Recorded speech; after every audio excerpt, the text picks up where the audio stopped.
நீங்கள் பார்த்து கொண்டிருப்பது உங்கள் ஜாஷுவா டிவி. சகல ஜனங்களுக்கும் நற்செய்தி. கல்வாரி காட்சியை கண்டிடும் கல்மனம் கலங்கிய கரைந்திடுமே. கர்த்தாவே உம் அன்பை நினைக்கையில் எந்தன் உள்ளமும் நொறுங்கிடுதே. உருகாதோ நெஞ்சம் நெகிழாதோ கண்ணீர் பெருகாதோ. ராஜா இயேசு ராஜா, ராஜா இயேசு ராஜா.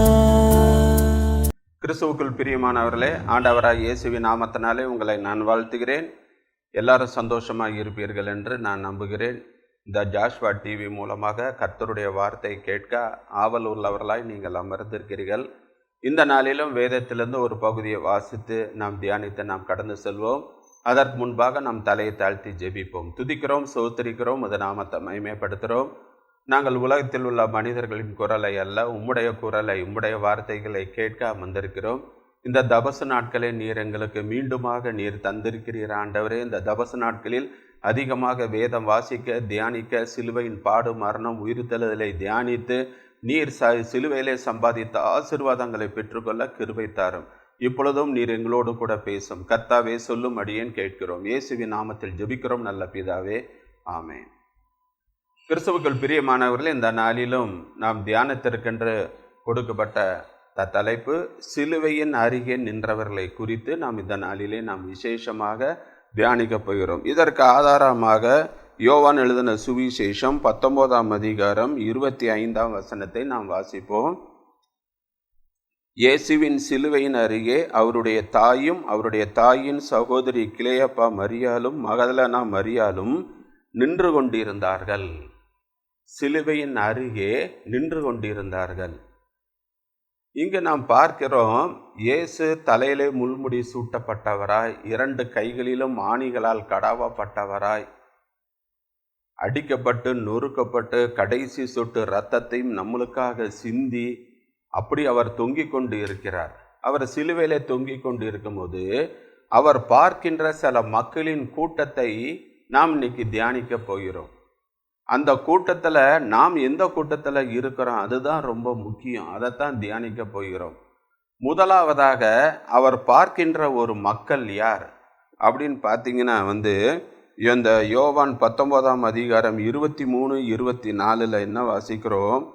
போர் சேவகர் இயேசுவை சிலுவையில் அறைந்த பின்பு அவருடைய வஸ்திரங்களை எடுத்து ஒவ்வொரு சேவகனுக்கு ஒவ்வொரு பங்காக 4 பங்காக்கினார்கள். அங்கியையும் எடுத்தார்கள். அந்த அங்கி தையல் இல்லாமல் மேல் தொடங்கி முழுவதும் நெய்யப்பட்டதாய் இருந்தது. அவர்கள், இதை நாம் கிழியாமல் யாருக்கு வருமோ என்று இதை குறித்து சீட்டு போடுவோம் என்று ஒருவரை ஒருவர் பேசிக்கொண்டார்கள். என் வஸ்திரங்களை தங்களுக்குள்ளே பங்கிட்டு என் உடையின் மீது சீட்டு போட்டார்கள் என்கிற வேத வாக்கியம் நிறைவேறத்தக்கதாக போர்ச்சேவர்கள் இப்படி செய்தார்கள். இயேசுடைய வாழ்க்கை வரலாறு ஃபுல்லாக வாசித்து பார்த்தீங்கன்னா, அவர் பிறப்பில் இருந்து அவர் பரலோகத்துக்கு எடுத்துக்கொள்ளப்படுகிற வரை வேத வாக்கியங்கள் நிறைவேறத்தக்கதாக, தீர்க்க தரிசனம் நிறைவேறத்தக்கதாக அப்படின்னு தான் வேதத்தில் போட்டிருக்கு. இங்கு இயேசு சிலுவையிலே தொங்கிக் கொண்டு இருக்கிறார். அவர் தலையிலே முள்முடி சூட்டப்பட்டு இருக்கிறது. வேத பண்டிதர்கள் சொல்கிறாங்க, 33 முட்கள் இயேசுவின் தலைக்குள்ளே இறங்கி கண் வெளியே அது துருத்தி கொண்டு இருந்ததாம். அப்போ கண்கள் இரத்தத்தால் மங்கி இருக்கிற சரியாக கூட அவரால் பார்க்க முடியாத ஒரு சூழ்நிலையில் அவர் தொங்கிக் கொண்டிருக்கிறார்.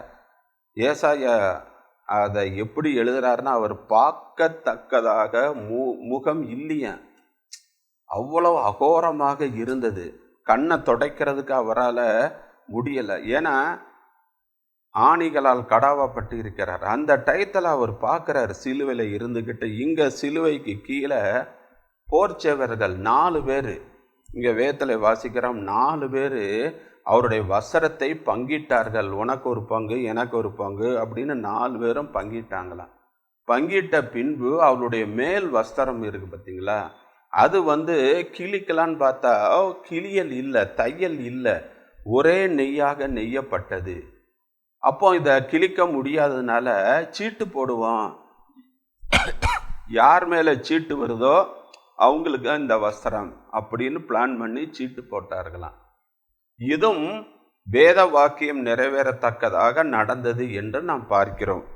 நீங்கள் 22ஆம் சங்கீதம் 18ஆம் வசனத்தில் வாசித்தீங்கன்னா தன் உடையை சீட்டு போட்டார்கள் அப்படின்னு அங்கே எழுதப்பட்டு இருக்கிறது.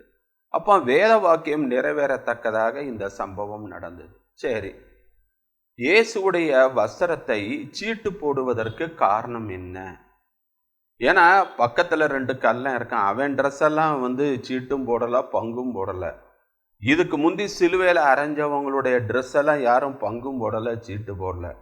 ஏன் இயேசுடைய வஸ்திரத்துக்கு மாத்திரம் அவர்கள் பங்கு போடுறாங்க? ஏன் சீட்டு போட்டு இது எனக்கு வேணும், இது எனக்கு வேணும், எனக்கு வேணும், இந்த 4 பேரும் சண்டை போடுறாங்க.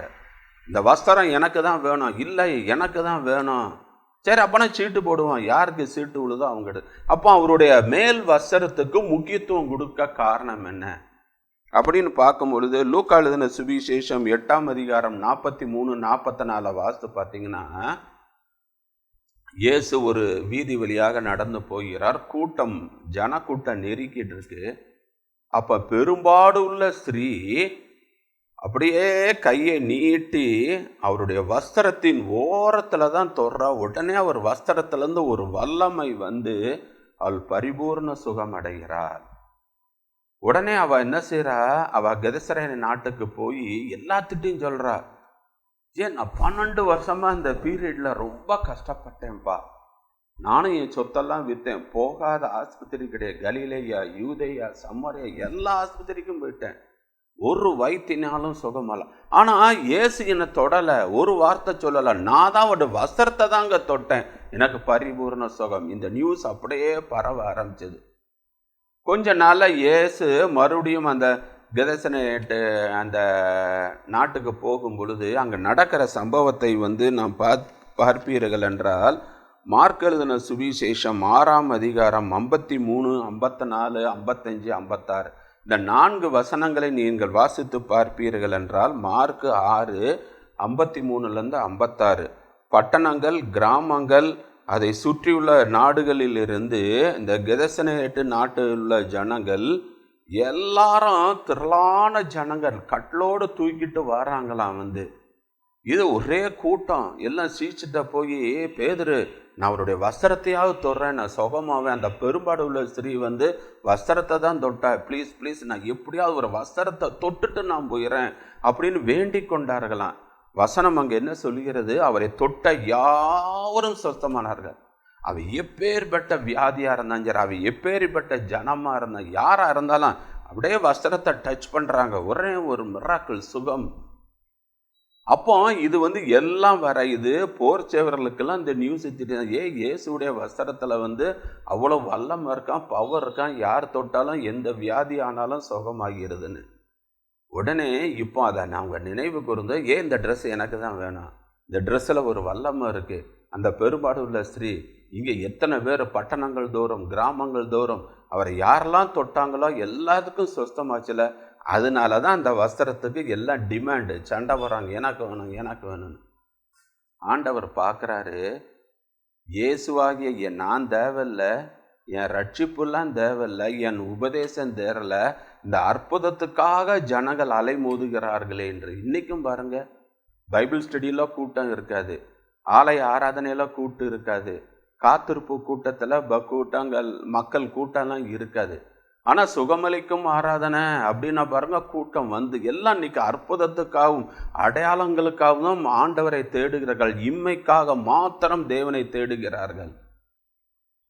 ஆண்டவர் வேணும், அவருடைய வல்லமை வேணும், அவருடைய பிரசன்னம் வேணும், அவருடைய வார்த்தை வேணும், அந்த ரட்சிப்பு எனக்கு வேணும், இயேசுவின் ரத்தம் எனக்கு வேணும், அவருடைய காயங்கள் நான் சுகமாகிறேன் அப்படின்னு இதுக்கு முக்கியத்துவம் கொடுப்பது கிடையாது. ஒரு சமயம் இயேசு அந்த கடற்கரை ஓரமாக போகும்போது நிறைய ஜனங்கள், ரபி நீர் எங்கே இருந்தீர், உங்களை நான் எங்கெங்கெல்லாம் தேனேன்னு தெரியுமான்றாங்க. ஆண்டவர் என்னையா தேடினீங்க, அற்புதங்களுக்காகவும் அடையாளங்களுக்காகவும் அல்லவா என்னை தேடினீர்கள் என்று.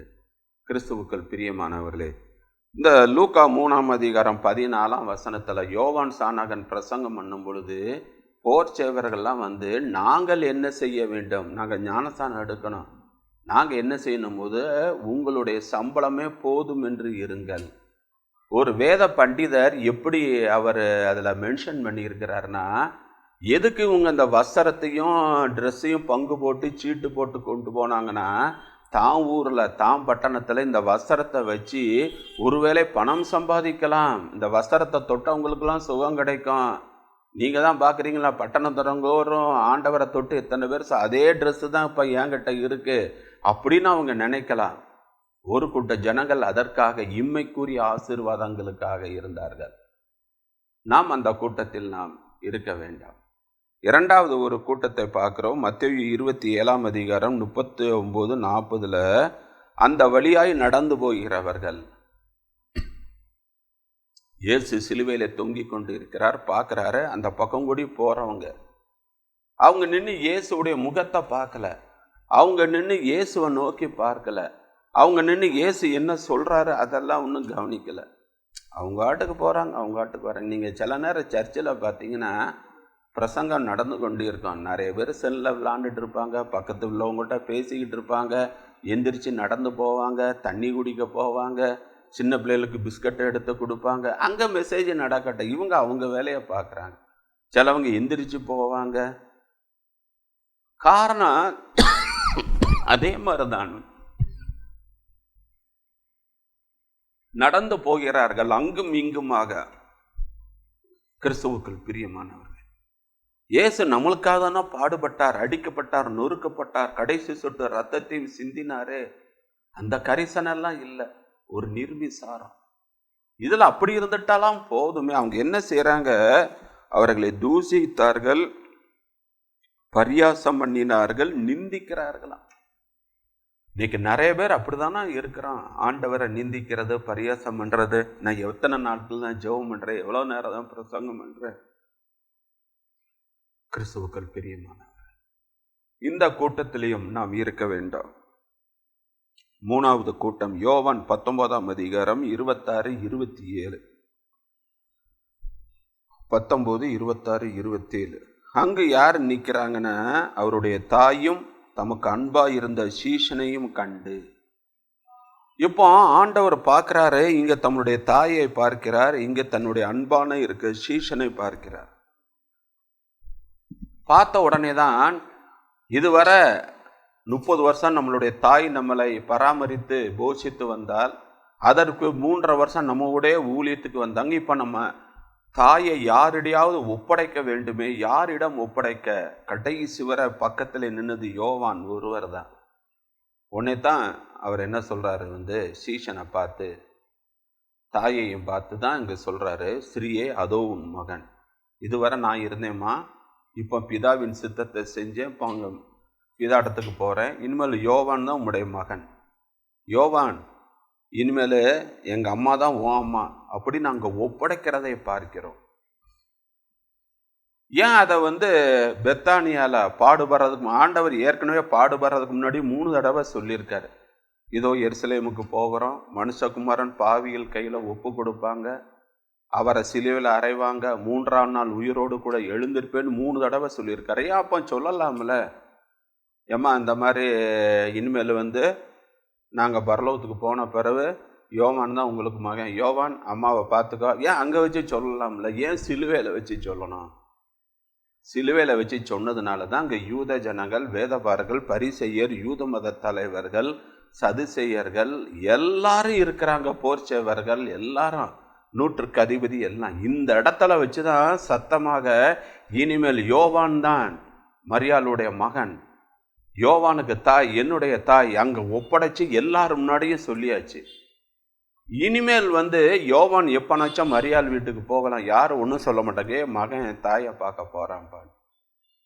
இதை மறைவாக ஒரு வீட்டில் வச்சு சொன்னால், இயேசு பரலோகத்துக்கு போன பின்பு யோவான் மரியாள் வீட்டில் இருந்தாலோ இல்லது யோவான் அடிக்கடி மரியாள் வீட்டுக்கு போனால் ஊரில் ஜனங்கள் ஒருவேளை தப்பாக பேசி எங்கள் அம்மாவுக்கோ என் மார்பில் சாய்ந்த என் அன்பான சீஷனுக்கோ களங்கம் வந்தாலும் வந்துவிடும் என்று நினைத்துதான் எல்லார் முன்னாடியும் பப்ளிக்காக இனிமேல் எம்மா யோவான் தான் உன்னுடைய மகன், யோவான் இனிமேல் என் தாயாகிய மரியாள் தான் உன்னுடைய தாய் என்று பப்ளிக்காக அறிவிப்பது. சரி, அது ஏன் யோவான்கிட்ட மட்டும் சொல்லணும்? ஏன் 12 சீஷர்கள்ல ஒருத்தன் நான்று கொண்டு செத்து விட்டான், மீதி 11 பேர் இருக்காங்கல்ல, ஏன் இந்த 11 பேர்கிட்ட யாரையாவது ஒப்படைக்கலாம்ல? பேதுரு தான் எல்லாத்திட்டையும் மூத்தவர், வயதானவர், ஏன் அவர்கிட்ட ஒப்படைக்கலாம்ல? ஆண்டவருக்கு எல்லாம் தெரியும். யாக்கோபு இன்னும் கொஞ்ச நாளில் பட்டயத்தால் மரித்து போவான். எல்லாரும் இரத்த சாட்சியாக சீக்கிரமாக மரித்து போவாங்க. யோவான் ஒருவர் தான் 100 வயது வரை, கடைசி வரை அவருக்கு இயற்கை மரணம். கடைசி வரை அவன் தான் இருப்பான், அவன் தான் பராமரிப்பான். ரெண்டாவது ஒரு காரியம் என்னன்னா, யோவான்னா என் அன்பான சீஷன், என் மார்பில் சாய்ந்தவன், என்னுடைய உள்ளந்திரியங்கள்லாம் அவன் அறிந்தவன். அதனால தான் அன்பான சீஷனிடத்தில் ஒப்படைப்பதை பார்க்கிறோம். மூன்றாவதாக யோவான் இடத்தில் ஒப்படைக்க காரணம் என்ன அப்படின்னு பார்த்தீங்கன்னா, யோவான் கொஞ்சம் வசதியானவர். அம்மாவா கடைசி வரை கண்கலாங்காம பாதுகாப்பார். ஏன்னா யோவான் அவன் சகோதரன் யாக்கோபு, அவனுடைய தாய், அவனுடைய தகப்பன், வேலையாட்கள், படகு எல்லாம் சொந்தமா இருக்கு. அவன் எல்லாத்தையும் விட்டுட்டு வந்தான். அதனால நம்ம அம்மாவை இவன்ட்ட ஒப்படைச்சா கடைசி வரை கண்கலங்காமல் பார்த்து கொள்வான் என்று பல காரியங்கள் எல்லாம் நினைத்துதான் யோவான் இடத்தில் ஒப்படைப்பதை பார்க்கிறோம். இயேசு சிலுவைக்கு அருகே வந்த அந்த யோவானுக்கும் மரியாளுக்கும் ஒரு பொறுப்பை கொடுப்பதை பார்க்கிறோம். இன்னைக்கும் கர்த்தரண்டை வாங்க, அவருடைய சமூகத்துக்கு வாங்க, அவரோடு கூட அவருடைய சமூகத்தில் நில்லுங்க. ஆண்டவர் உங்களுக்கு ஊழிய பொறுப்பு, கர்த்தருக்காக என்ன செய்யணும், ஏது செய்யணும், ஒரு தரிசனம், வெளிப்பாடு உங்களுக்கு கிடைக்கும். சரி, கடைசியாக யார் சிலுவையின் அருகே நின்னானா, மார்க் 15ஆம் அதிகாரம் 39ஆம் வசனத்தில் அங்கு நாம் பார்க்கின்ற ஒரு காரியம். நீங்கள் எடுங்க, மார்க் 15ஆம் அதிகாரம் 39ஆம் வசனம். அவருக்கு எதிரே நின்ற 100க்கு அதிபதி அவர் இப்படி கூப்பிட்டு ஜீவனை விட்டதை கண்ட பொழுது, மெய்யாகவே இந்த மனுஷன் தேவனுடைய குமாரன். பார்த்தீங்களா? அந்த 100க்கு அதிபதி அவன் பார்க்குறான், அவன் ஒரு ஆண்டவரை அறியாத ஒருவன் தான். ஆனால் அவரை சிலுவையில் அறையிறாங்க, சாட்டையால் அடித்தாங்க, காரி துப்புறாங்க, மண்டையில் தட்டுறாங்க, வேதனைப்படுத்துகிறாங்க, கேலி பண்ணுறாங்க, பரியாசம் பண்ணுறாங்க, நிந்திக்கிறாங்க, பாடாப்படுத்தி எடுக்கிறாங்க. இவ்வளவு மத்தியிலும் ஒரு வாய் அவர் பேசவில்லை, திட்டலை, சபிக்கலை, என்னை விடுவீங்கன்னு சொல்லலை. மயிர் கத்திரிக்கிறவனுக்கு முன்பாக இருக்கிற சத்தமிடாத ஆட்டை போல இருந்தாருன்னு ஏசாயா சொன்னது போல அவரை வாயை மூடிக்கொண்டு இருந்தார். ஏன்? எல்லாம் உங்களுக்காகவும் எனக்காகவும் கடைசி சொட்டு ரத்தத்தையும் சிந்தினார். எனக்கு அந்த சிலுவை வேண்டாம் என்று சொல்லவில்லை. நிறைய பேர் நீ சிலுவையிலேருந்து இறங்கி வா, அவர் சிலுவையிலேருந்து இறங்கி வந்திருந்தா இன்னைக்கு ரட்சிப்பு நம்மளுக்கு கிடைச்சிருக்காது. ஆண்டவர் மறிக்கிறார் இருந்தா எப்படினாச்சும் மறிக்கலாமே. ஒரு ஈட்டியை வச்சு ஒரு குத்துனா ரத்தம் சிந்தது இல்லாமல் பாவம் மன்னிப்பு இல்லை. ஆண்டவருடைய ரத்தம் சிந்தப்படணும், அவ்வளோதானே. ஏன் ஒரு ஈட்டியை வச்சு குத்துனா ரத்தம் சிந்தனை செத்து போகலாம். இல்லாட்டி ஒரு பட்டயத்தை வச்சு தலையை ஒரே வெட்டினா தலை துண்டா போயிடும், ரத்தம் சிந்தப்படலாம். ஏன் அடிக்கப்படணும்? நம்மளுடைய மீறுதல் நிமித்தம் நம்ம ஒவ்வொரு நாளைக்கும் வசனத்தை மீறுறோம், பார்த்தீங்களா? அதனால தான் தன் முதுகை அவர் ஒப்பு கொடுத்தார். என் ஜனங்கள் வசனத்தை மீறுறாங்க, என் ஜனங்கள் என் வார்த்தையை மீறி நடக்கிறாங்க, என் பிள்ளைகள் என் கட்டளையை மீறி நடக்கிறாங்க, அதனால தான் அவங்களுக்கு வர வேண்டிய தண்டனையை நான் ஏற்றுக்கொள்கிறேன் என்று தன் முதுகை அவர் காட்டினார். நம்ம கை செய்கிற பாவம் ஆணிகளால் அவர் கடாவப்பட்டார். நம்ம திங்க் பண்ற மூளை, சிந்த, இதெல்லாம் அதுக்காக தான் முள்முடி சூட்டப்பட்டார். காயங்கள், ரத்தம், கடைசி சொட்டு ரத்தத்தையும் நம்மளுக்காக தான். என்னமோ ஏளனம் பண்ணிட்டு போ, நீ சொன்னாப்புல நான் சிலுவையிலேருந்து இறங்கி வர முடியும். ஏன்னா என் பிள்ளைகள் ரட்சிக்கப்படணும். அந்த ரட்சிப்பை சம்பாதிக்க அந்த சிலுவையில் பிசாசின் தலையை நசுக்கி அந்த பிசாசின் கிரியைகளை அழிக்கணும். என் பிள்ளைகள் ஜெயம் பெறணும். இதற்காகத்தான் நான் சிலுவையை நான் சகிக்க வேண்டும். கிறிஸ்துவுக்குள் பிரியமானவர்களே, அப்போ பார்த்தீங்கன்னா இதெல்லாம் இந்த நூற்றுக்கு அதிபதி பார்க்குற. இன்னும் இவ்வளவு நடந்தோம், இவர்கள் அறியாமல் செய்கிறார்களே, அதைத்தான் சொல்றாரு.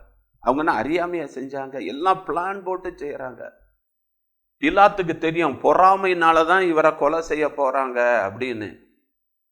இன்னொரு பக்கம் பார்த்தீங்கன்னா அந்த டயத்துலயும் அவர் மௌனமா தான் என்ன செய்யறாரு, இருக்கிறார். குற்றம் மேல குற்றம் சொல்றாங்க. ஜனங்கள் சொல்றாங்க இவனை அகற்றும். ஏன் போன வாரம் தானப்பா குருத்தோலையை பிடிச்சுக்கிட்டு தாவீதின் குமாரனுக்கு ஓசனா ஓசனான்னு சொல்லிட்டு இருந்தீங்க. இன்னும் 5 நாளைக்குள்ள பெல்ட்டி அடிச்சிட்டீங்க. இவரை வேண்டான்னு சொல்றீங்க. முன்ன பண்ண தெரியாதவன் கலகத்திலால சிறைச்சாலையில் இருக்கிற பரபாஸ், இங்கிட்ட பரபாஸ் இருக்காங்க. ஆண்டவர் எனக்கு இவதான் வேணும். ஏன் அவன் உங்களுக்காக என்ன செஞ்சான்? ஆனா இன்னைக்கு என்ன, இந்த இயேசுட்டன்னு அற்புதங்கள், அடையாளங்கள், பிசாசு பிடிச்சவங்க, விடுதலை ஆனவங்க எல்லாம் நிற்கிறாங்க. கடைசியில் அவங்க தான் இவரை வேண்டாம் வேண்டாம் வேண்டாம், இவனை அகற்றும். பிலாத்து கேட்குறான், எப்பா அந்த ரத்தப்பலி எனக்கு வேண்டாம், பரவாயில்ல அந்த ரத்தப்பலி எங்கள் மேலும் எங்கள் பிள்ளைகள் தன்னைத்தானே தலையில் மண்ணள்ளி போட்டாங்க. பார்த்தீங்களா, இவங்கெல்லாம் அறியாமல் செய்கிறாங்க. பிதாட்ட யாரை சிலுவையில் அறையிறாங்க? அவங்க நினைச்சுக்கிறாங்க இவன் மரியாளின் குமாரன், யோசேப்பின் குமாரன், இவனுடைய சகோதரர்கள்லாம் நம்ம மத்தியில் இருக்காங்க. அப்போ ஒரு சாதாரண மனுஷன் நினச்சிக்கிட்டு என்னை சிலுவையில் இறங்கின ஒரு தேவனுடைய குமாரனை சிலுவையில் அறையிறோம் என்று அவங்க அறியாமல் செய்கிறாங்க. மன்னிங்க.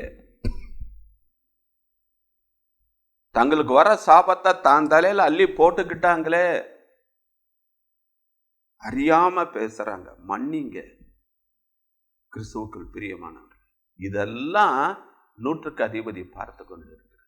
சரி, இப்போ அவர் ஜீவனை விட்டுட்டார். விட்ட உடனே உலகத்தில் இதுவரை நடக்காத காரியங்கள்லாம் நடக்குது. சூரியன் இருள் அடைகிறது, சந்திரன் இருள் அடைகிறது, பூமி எங்கும் அந்தகாரம், ஒருவர் பார்க்க முடியல, கல்மலை பெய்யுது, பெரும் காற்று, இயற்கை ஸ்தம்பித்து நிற்குது. ஒரு மனுஷகுமாரன் ஜீவனை விட்டு விட்டார். ஒரு தேவனுடைய குமாரன், பிதாவின் ஒரே குமாரன் ஜீவனை விட்டுட்டாரே என்று நினைத்து அது இயற்கையே ஸ்தம்பித்து நிற்குது. இதெல்லாம் பார்க்குறான் நூற்றுக்கு பார்த்துட்டு தான் இவர் மெய்யாகவே தேவனுடைய குமாரன் சாட்சி கொடுக்கிறான். இதுல இன்னொரு காரியம் என்னன்னா, லூக்கா 23:47 என்ன வாசிக்கிறோம்? அந்த நூற்றுக்கு அதிபதி மெய்யாகவே இவர் நீதிபரர், அவர் அநீதி ஒன்றும் செய்யல, அவர் ஒரு நீதிபரர். நல்ல சர்டிபிகேட். அதை மட்டுமல்ல, அவன் தேவனை மகிமைப்படுத்தினான். கிறிஸ்துவுக்குள் பிரியமானவர்களே, எத்தனை வருஷம் அந்த தபச நாட்களை நாம் அனுசரிக்கிறோம், எத்தனை சிலுவையின் வசனங்களை எல்லாம் நம்ம வாழ்க்கையில ஒரு மாற்றம் இருந்திருக்கா? சொல்லுங்க பாப்பா. எத்தனை பேர் மன்னிப்பை குறித்து பேசிருக்கீங்க? எங்க சொல்லுங்கப்பா. நீங்க மனதார மற்றவங்களை மன்னிச்சிருக்கீங்களா? பெற்றோருக்கு செய்ய வேண்டிய கடமையை செஞ்சிருக்கீங்களா? இயேசு செஞ்சார்ல, நீங்க செஞ்சிருக்கீங்களா? இன்னைக்கு முதியோர் இல்லங்கள் தான் பெரிய கொண்டு போய் விடுகிறது. எத்தனை தாய்மார்கள் கண்ணீர் வடிக்கிறாங்க. என் பையன் அடுத்த தெருல தான் இருக்கான். சில தாய் சொல்றாங்க, என் வீட்டில் தான் இருக்கேன், என் மோவன் இங்கிட்டு கூடி போவான், இங்கிட்டு கூடி வருவான், பக்கத்தில் உட்கார மாட்டேன். எம்மா சாப்பிட்டீங்களா, எம்மா தண்ணி குடிச்சிங்களா, எம்மா உங்களுக்கு ஏதாவது வாங்கிட்டு வரணுமா, ஒரு வார்த்தை பேச மாட்டான் தம்பி. என் பிள்ளைகள் வெளிநாட்டில் இருக்காங்க, வரமாட்டுறாங்க. என் பேர பிள்ளைகளெல்லாம் பார்க்கணும், என் பையனை பார்க்கணும்னு ஆசையாக இருக்குது, வரமாட்டுறாங்க. அப்படியே லீவுக்கு வராங்க, 2 நாள் 3 நாள். வந்தோடனே என்ன பாட்டி என்னம்மான்னு சொல்கிறாங்க. ஒவ்வொருத்தரும் ஒவ்வொரு ரூமில் போய் செல்லை போய் எடுத்து உட்காந்துக்கிறாங்க. சாப்பிடும் போது வந்தாலும் டைனிங் டேபிளில் செல்ஃபோனை பார்த்துக்கிட்டு, இவங்களாம் எதுக்கு வரணும்? வரவே வேண்டாமே, ஏன் பசாமல் அங்கேயே உட்காந்துக்கலாம்ல? ஏன் இதெல்லாம் தப்பு, இதெல்லாம் தவறு, ஏன் அவங்களுக்கெல்லாம் தெரியாதா? தாய் தகப்பனை அனாதையாக விட்டுருக்குமே, அவங்களுக்கு சாப்பிட்டாங்களா? சில பேர் என்ன செஞ்சுங்க, அவங்களுக்காக மாதம் ரூபா அனுப்புகிறேன், ரூபா அனுப்புனா போதுமா? அவங்க எதிர்பார்க்கிற என்ன? பிள்ளைகளின் அன்பு, பேர பிள்ளைகளை பார்க்கணும். அது ஏன் உங்களால் முடிய மாட்டேங்க? ஏன் வளர்ந்த இடத்த நிறைய பேர் மறந்துறாங்க? இங்கன்னா காத்தோட்டம் இல்லை, ஏசி இல்லை, பாத்ரூம் சரி, இங்கே தானே வளர்ந்து இத்தனை வருஷம் இருந்தீங்க. எவ்வளவோ தாய் தகப்பன அற்பமாக பேசுறது வர்றது போகிறது. ஆனால் இயேசு அப்படி இல்லை. தாய்க்கு செய்ய வேண்டிய கடமையை அவர் செய்தார். ஒரு குறை விட்டு வைக்கவில்லை. கிறிஸ்துவுக்குள் பிரியமானவர்களே, வசனத்தை தியானிக்கிறோம், போதிக்கிறோம், அதுபடி நாம் நடக்கிறோமா? மாற்றம் வேணுங்க, மாற்றம் வேணும். மாற்றம் இல்லாட்டி நம்ம எத்தனை தபசு நாட்கள், எத்தனை சிலுவையின் பாடுகள், எவ்வளவு செய்தி கேட்டால் நம்ம வாழ்க்கையில் மாற்றம் இல்லையே, மாற்றம் இல்லையே. இந்த தபச நாட்கள் உங்கள் வாழ்க்கையிலே ஒரு மாற்றத்தை ஆண்டவர் கொடுக்கணும். சும்மா அந்த 40 நாள் மட்டன் சாப்பிட மாட்டேன், சிக்கன் சாப்பிட மாட்டேன், பூ வைக்க மாட்டேன், சினிமாவுக்கு போக மாட்டேன், சீரியல் பார்க்க மாட்டேன், அது செய்ய மாட்டேன், பீடி சீரட்டு கஞ்சா அடிக்க மாட்டேன், பாரு ஈஸ்டுக்கு பிறகு வட்டி முதலும் சேர்த்து நாய் தனக்கு கக்கினதை திரும்பவும் தின்னுமா போல மறுபடியும் பாவம். What is the use? இல்லையே, அப்படி வேதம் நம்மளுக்கு சொல்லவே இல்லையே. இந்த 40 நாட்கள் நாம் மனம் மாறுவதற்கு, நாம் திருந்துவதற்கு, சிலுவையண்டை போக போக போக தான் நம்ம உணர்வு நம்மளுக்குள்ள வரோம். 365 நாட்களில் ஒரு 40 நாட்களை நம்மளுடைய திருச்சபை டிசைட் பண்ணி மற்ற நாட்களை காட்டிலும் இந்த டயத்தில் அதிகமாக ஜெபிக்க, வேதம் வாசிக்க, சிலுவையில் சம்பாதித்த ஆசீர்வாதங்களை பெற்றுக்கொள்வதற்கு தான் இந்த தபசு நாட்கள்.